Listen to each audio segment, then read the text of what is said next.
Good morning and welcome to the National Newspaper Publishers Association's Let It Be Known. It is Monday, June 13th, 2022. The Movement Voter Project invests in grassroots organizations leading work to deconstruct the carceral state in the communities where they live. The Black-led organizing groups we partner with or they partner with have already been working together for years to vote out prosecutors, sheriffs, district attorneys, and elected officials who have been supporting and perpetuating racial injustice and over-incarceration. This morning, we speak with Jillian Johnson and Rain Harvey of the Movement Voter Project. She corrected us on her name earlier, Rain Harvey. And also joining us Paris Brown, who has quietly but surely made the Baltimore Times one of the most read and best read newspapers each and every week, and James Wright of the Washington Informer, and also the president and CEO of the National Newspaper Publishers Association, Dr. Benjamin F. Chavis Jr. Good morning, everybody. Good morning. Good morning. Good to see you all. Thanks, Jillian and Rain, for joining us. Dr. Chavis is with us. I don't see him on the screen yet, but he'll pop up, I'm sure. But with barely 6 months until the 2022 midterms, fierce debate has emerged over voting rights and voting integrity, topics that have long stirred passions in America, particularly in the African American community. In broad terms, Democrats favor making it easier and more convenient to vote, while Republicans, they don't want everybody to vote, it's particularly people of color. So Rain and Jillian, we brought you on this morning to talk about what the Movement Voter Project is doing. First, Rain, if you could explain to us a little bit about the Movement Voter Project, that would be fantastic. Sure. Thank you again for having me on. My name is Rain Harvey. As mentioned, I'm the communications manager here at MVP, as we like to call ourselves. And we are essentially an organization that supports donors who want to invest in grassroots organizing, particularly in swing states and in districts, to not only win election, but build progressive power for policies and governance, that actually improve the lives of all Americans. And especially, we've seen time and time again that supporting a strong democracy and creating that progressive future means building local relationships with grassroots organizations, both on a local and national level. And since 2016, we've been able to invest over $120 million, thanks to the support of over 48,000 donors, to over 700 grassroots organizations across the country, right? So we've been in deep ties with these groups, and one of the bread and butters, so to speak, of MVP is our state advisors, who we're lucky to have one of here today, Jillian Johnson, who have those deep ties and local relationships with groups, and are one of the reasons, why I even came to MVP to work, because I loved it so much. But it's one of the most important aspects of our work that our donors really, feel Yeah. deep ties to as well. Yeah, and Jillian, MVP, I understand, seeks to create new opportunities, as you say, to fund the possible and the impossible. You also work with movements, or organizers and leaders nationally and locally to develop electoral interventions in ways that work for them. How do you choose the organizations you work with? Yeah, so I've been an organizer and involved in movement work in North Carolina for over 20 years. So I have a lot of relationships already with groups that have been doing this kind of work for a long time. But really, I go out into the community and I look for organizations that are doing good work, are doing exciting things. I talk to our existing partners about the folks that they're working with.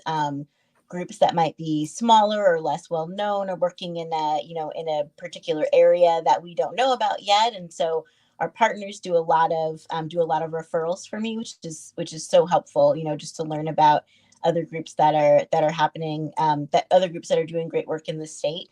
And I look for groups that are having good results, groups that are putting up numbers. But I also look for groups that have exciting new strategies, that are running interesting experiments that might have the potential to be able to scale up into something really big and innovative, and new and exciting for the state.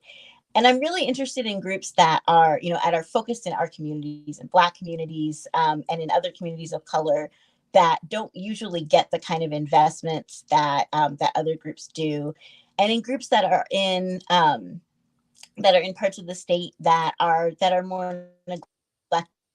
I mean, the whole Southeast, I would say, is neglected from an investment standpoint, especially, you know, in voting democracy. But then there's parts of the state that are even more neglected than others. So, you know, I'm looking to fund in those areas where that are harder for maybe the larger foundations, that those foundations aren't funding, that it's harder for those groups to get the resources that they need to do the work.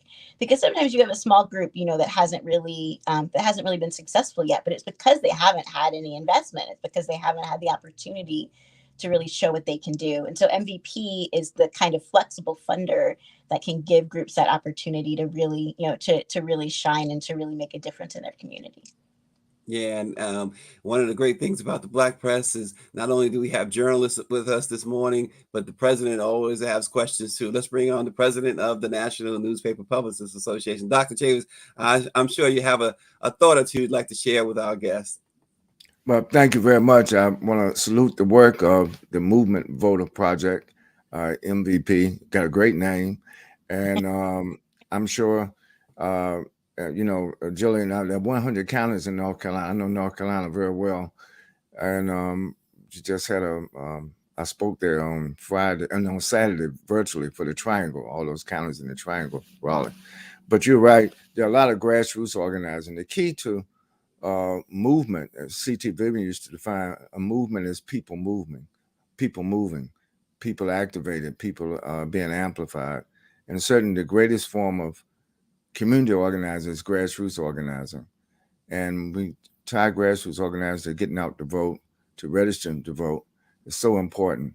At our convention next week in New Orleans, we're announcing with the Transformative Justice Coalition, the NNPA is going to attempt to help contribute to getting 10 million new voters to the poll this year. There are 55 million unregistered voters in America, and of the 55 million, 10 million are African American who are eligible to vote but are not registered to vote. And a lot of them are in North Carolina who are eligible but not registered yet. So we're going to be focusing. This is a very important election, 2022, the midterm election. So I salute, and the Black press salutes the work of the Movement Voter Project. Awesome. And Paris Brown, I know she's looked into the MVP, Movement Voter Project, and came with some thoughts this morning. Paris, let's bring Paris into the conversation as well. Paris, good morning. Good morning. Good morning. And Nanaya, too, along with our president, really want to salute the MVP project in the strategy of really looking at those difficult or swing states and focusing the efforts, but more importantly, the holistic civic engagement. I think that's important. The voter education, what has changed in this election cycle, because we do need to know more and more about what has changed. We have redistricting lines that have moved. And then also, I really just salute your effort on and Dr. Chavis talks about this often, on the local and state level, because, you know, we think of elections, okay, we're thinking general election, but also your work during the non-election cycle, because that's when a lot of these changes take place. Not just, you know, we get to the big general election, but what's happening on these non-election cycles are equally as important. And then just really want to salute the work. And I really appreciate when you're talking about funding and how we also have to fund our politicians. They must be funded. So I commend and salute the work that you both are doing. It is very important. And I hope we get an opportunity to address something that's very important that continues to come up. And that is, while we do have registered voters, some of them are not voting. They are staying home. So I'd be interested in knowing how and what you guys are doing on the local level to get those who are eligible to vote and just are not voting. Yeah, April, Jillian, you want to tackle that question? Yeah, I mean, that's a huge problem, right? April. I'm sorry, I called you April because of the name Rain. So for some reason in my head, April rain, but rain. I'm sorry. Go ahead. That's all right. Yeah, I mean, that's a huge problem, of course, here in North Carolina. It's a huge problem everywhere, and so get out the vote efforts are absolutely a critical part of what our groups do. And in a lot of cases, right, we are trying to motivate people to get out to vote.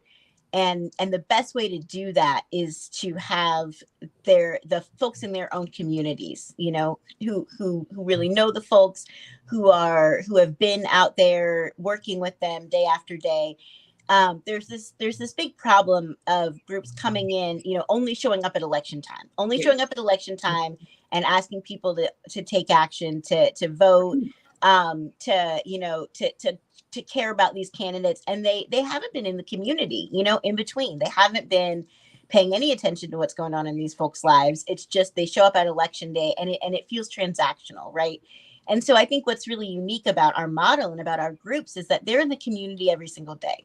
They are building power, they are building movement, they are helping folks, stay in their homes, helping people recover from hurricanes and other disasters. They are fighting all of these really important social justice battles every day. And then on election day, when they ask somebody to go out and vote, it doesn't feel like they're being taken advantage of. This is just another tool in the toolbox of how we win liberation for our people, of how we move our community forward.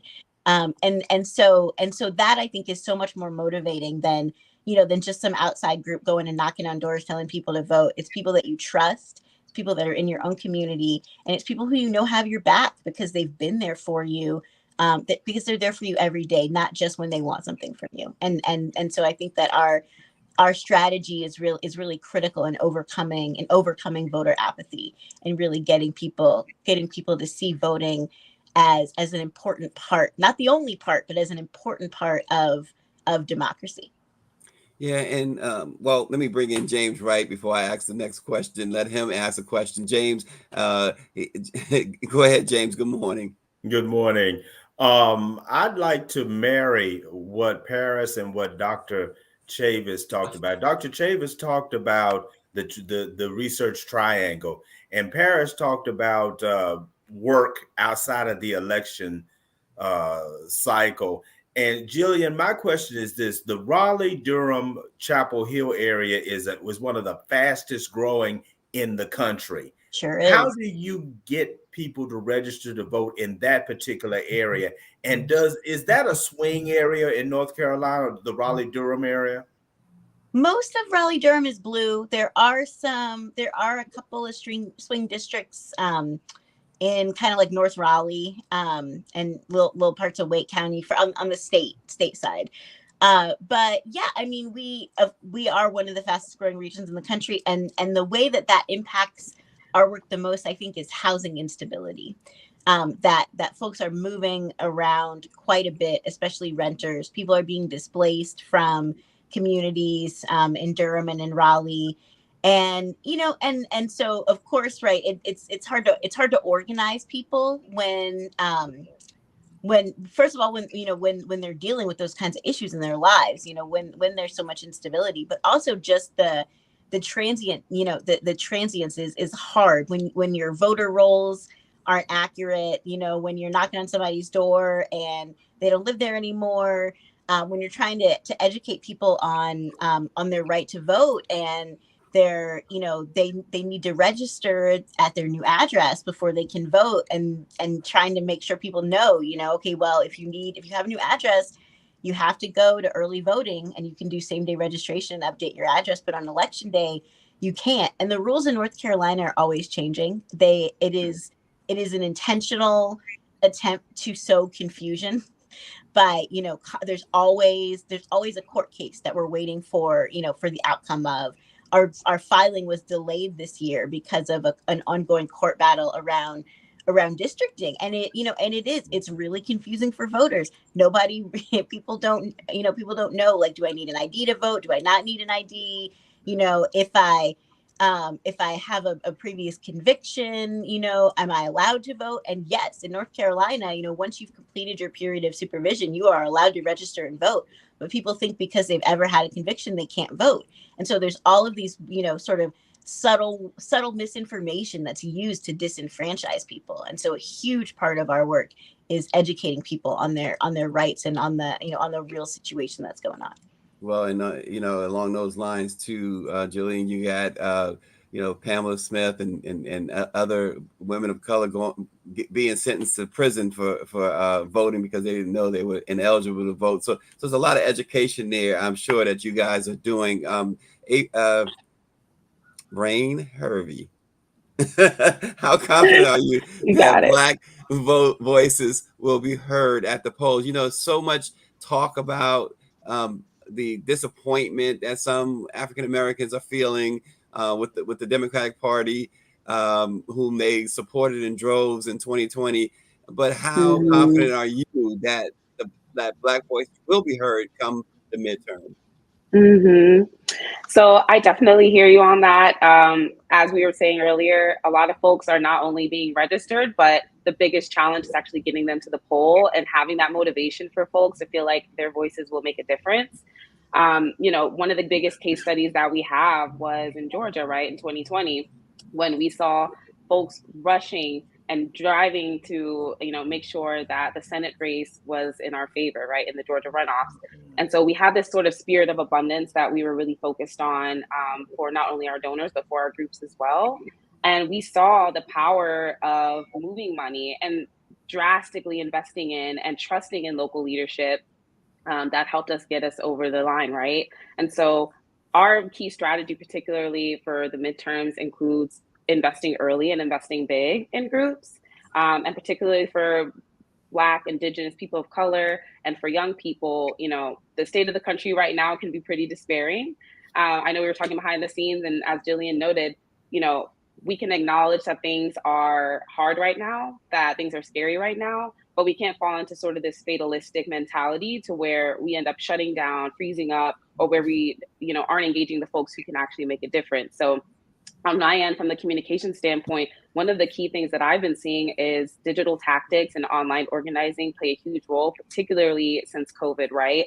Where folks have had to shift traditional organizing strategies to accommodate folks who are now working from home, folks who are directly impacted by the pandemic when it comes to childcare, when it comes to their own health, right? And all these other factors. So particularly for Black folks, I've been seeing a lot of organizations engage in things like virtual phone banking, right? Another key strategy around relational organizing is deep canvassing, where folks are getting out in the community, whether virtually or door to door, and trying to move folks on a variety of issues that matter to them, right?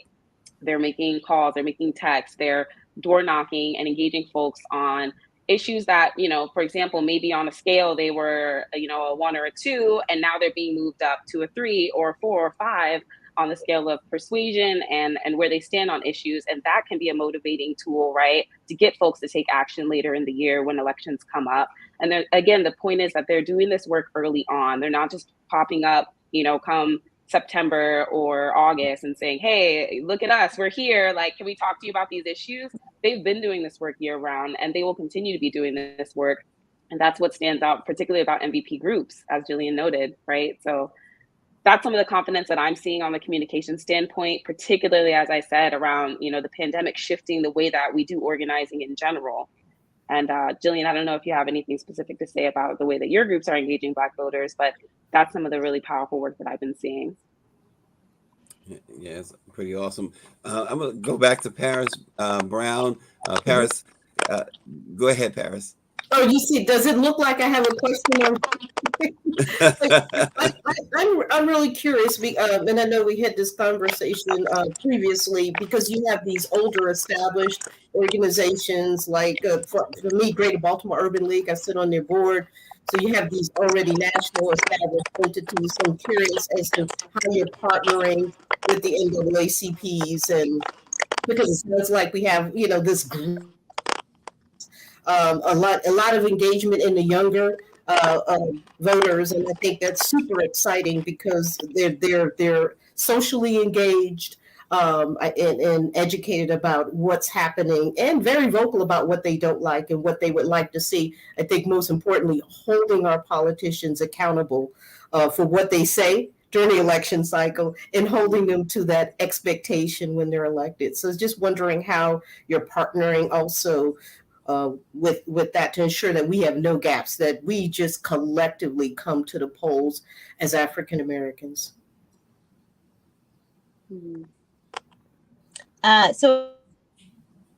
Whoops. Am I on? I'm good. Okay. Yeah. Okay, I think we're having some difficulties with Jillian right now, but Dr. Chavis, here's something that I know is near and dear to you. We talk about the environment, and perhaps you and Rain can have this discussion on the grassroots level. Rain, your organization has also been fighting climate change. How do you how have you been able to get that message across, and how does it tie into the upcoming midterm elections? Well, one of the great things that we were able to do in February specifically was host a national briefing on our climate vote plan and our climate vote fund. So we have a state advisor and a climate fund advisor who works particularly with grassroots organizations who are specifically focused on fighting things like environmental racism, right?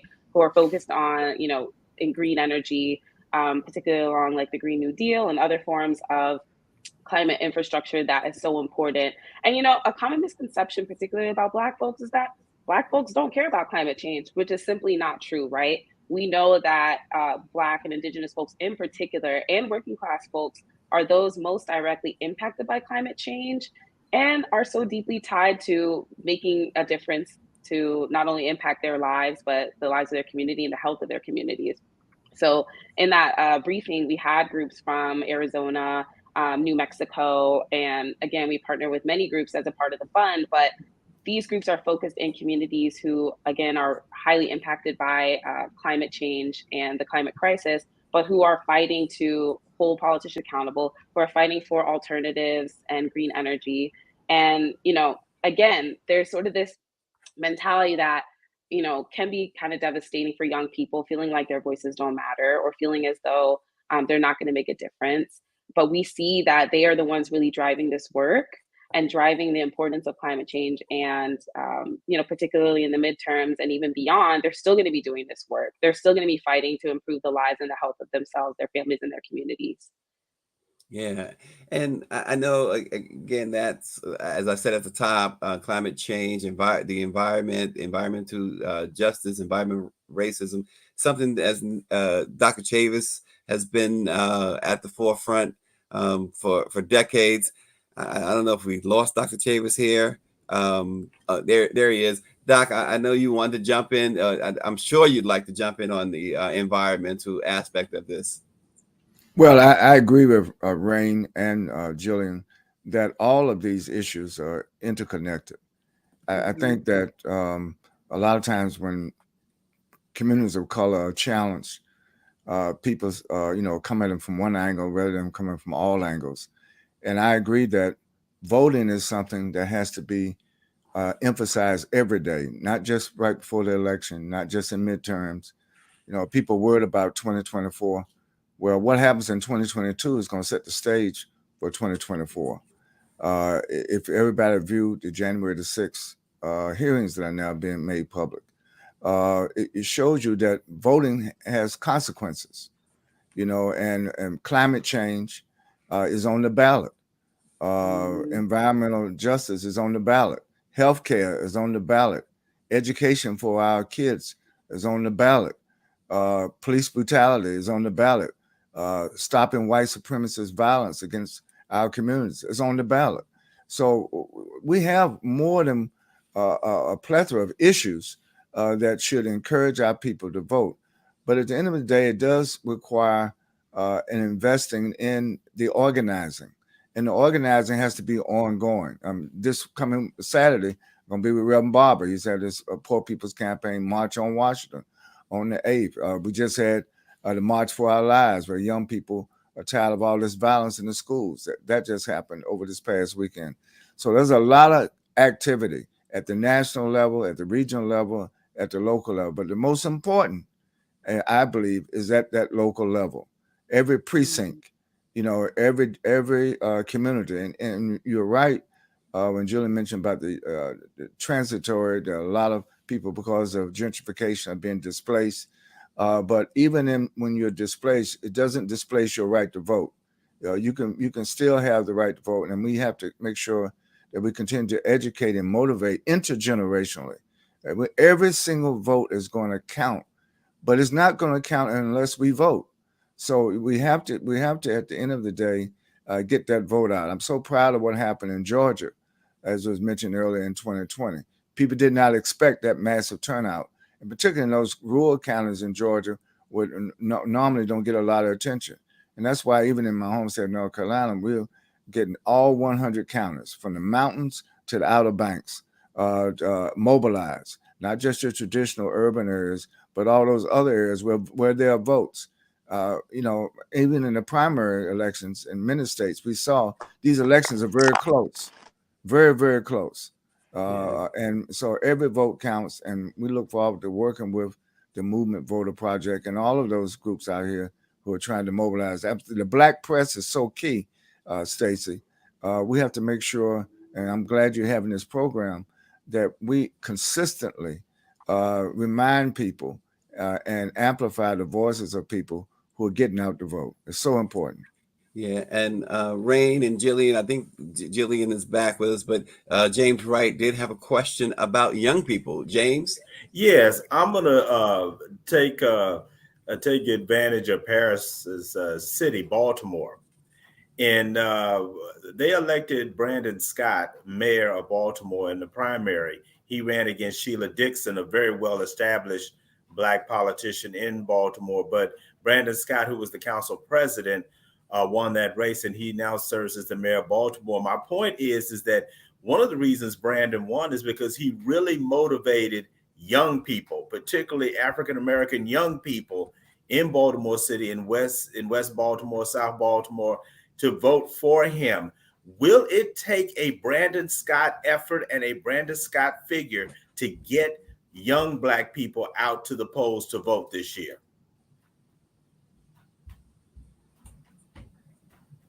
Rain, Jillian has dropped off, so I guess that question is for you. Sorry, I wasn't sure who was still with us completely. Okay, yeah, Jillian should be back on in a minute. I think so. I think, as we talked about earlier, young people are increasingly invested in holding people accountable, and that trust that folks will be held accountable, be receptive to their voices being heard, be receptive to, critical feedback and the push that's needed is really important. So I think, young people are looking for, if we're going to be electing folks, we want them to, relate to our issues. We want them to be similar to us. We want them to understand what it means to be deeply invested in our work and in the communities that we're a part of. And I think, again, what I'm seeing on the communications end are folks really engaging in a lot of digital strategy, even candidates themselves, right? Engaging on social media with organizations and with individual folks, answering questions, hosting, virtual town halls, and really doing that deep work. We see also social media ad buys, right? Facebook ads, Instagram ads. They're a little tricky nowadays, given kind of the political sphere and what we've seen, particularly for, political sort of ads being very misinformed at times and things like that. So I think that's another aspect, right? Voters, and particularly Black voters, are trying to beat disinformation. They're trying to get educated. And a lot of our organizations are hosting things like Know Your Rights workshops and series to get folks educated on the issues, on the candidates, and other aspects of, sort of the get out the vote efforts. And I think that that's been really important and really key. And yeah, I think just generally, Black voters in particular, that deep trust and sense of community is particularly important because we know that voter disenfranchisement and voter suppression is hitting us the hardest, right? So it is going to take those deep ties. It is going to take some of that relational organizing, not just amongst the organizations themselves on the grassroots level, but from the candidates themselves, because these organizations and these individual voters are helping put these folks in office. So sustaining that sort of trust and base building is super important, and that's what we're seeing on the ground. Yeah, and just you know, Jillian is traveling, so she's having some connection problems, but we appreciate Jillian coming on along with Rain this morning. Rain, before I let you go, because we really wanted to know more about your organization. Actually, one last question about your organization this morning.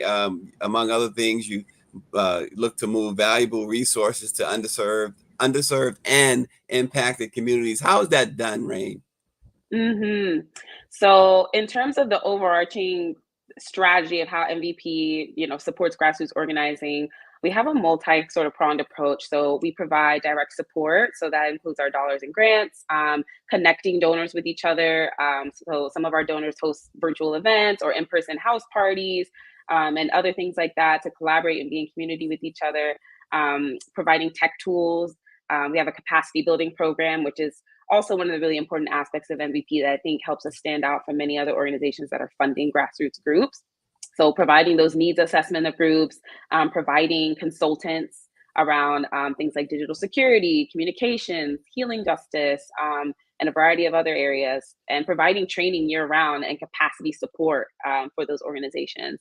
And another level is providing collaboration support. So making sure that groups are in alignment with each other if they're in similar states or across similar constituencies or issue areas, providing coordination support, and helping not only find new leaders and candidates for those groups, but also supporting in that sort of organizational and leadership development to make sure that those folks who are in leadership and who are in community with those groups are provided with the best support possible. So we essentially help identify groups.